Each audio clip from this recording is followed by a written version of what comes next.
Take 9. Mark. This is an introductory story, a short story, 3 chapters long, that is meant to be a gateway into my world aspects of Mourn, which will be an upcoming book and video game series. There's a writer's strike going on, so at the time of this recording, anything you see I have written well in advance, long before the writer's strike. Hope you guys enjoy it. These characters and these 3 presentations, which will take place over multiple episodes, will not be in the games or the books. As main characters, they might show up, but I hope you guys enjoy it as much as I am going to enjoy presenting this to you, and thank you in advance. So, to begin with, Juxtapose Zeta, an Aspects of Mourn Prequel by Michael Manders, aka Geekanomicon. Me, Chapter 1, showing up. I've been a heroic on Mourn for a long time now, Zeta said before a small crowd in the coffee shop.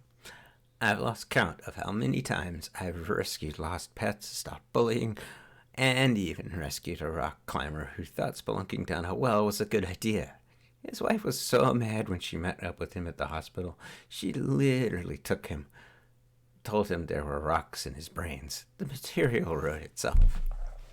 She smiled, knowing she had a captive audience. For the last few months, she had been on her home aspect pathway. It was home to a variety of technologically based life forms. Being half-binary, living code, made it home. Her fathers were happy to see her. The visit had been to introduce them to her boyfriend, but the whole thing had turned into a rescue of the scientist that had helped save her life. So, she continued as the chuckling died down, I went home recently to do the honorable thing, have my boyfriend meet the parents. I can see by the looks on your faces you're expecting some hilarious life event to have transpired, beyond the fact that I am half living digital code and half resequenced goat DNA. Everything went quiet as she expected. Come on, I stutter my words. I have these amazing horns. Oh, and the best thing, I can climb anything. I even gave Snowsong a run for her money climbing the Wall Glacier last year. Okay, you're trying to figure out how it all happened. I ate contaminated hay. No? How about a mystic goat bell? No? Jurassic Park. I'm also part Tyrannosaur. She did a whole mock strut around the stage as a T-Rex before bringing the mic back to her face.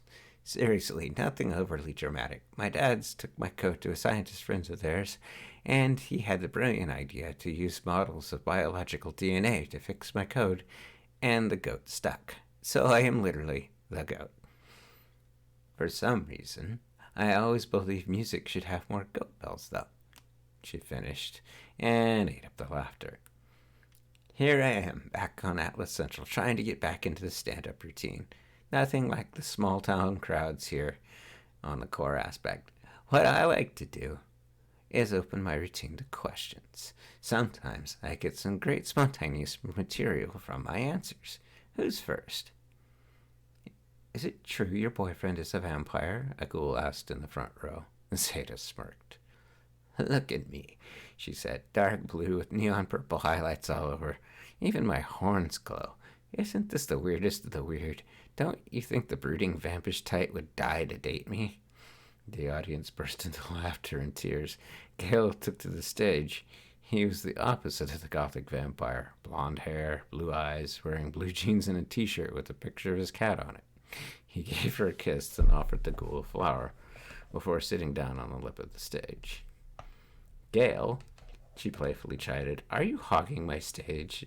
Just the part where my posterior is sitting, he returned, giving as good as he was given. Well, I'm sure some were hoping you'd sparkle, but in my mind you always do. Please, I may not be the broody noir type, and those Arthur novels did not do vampires justice.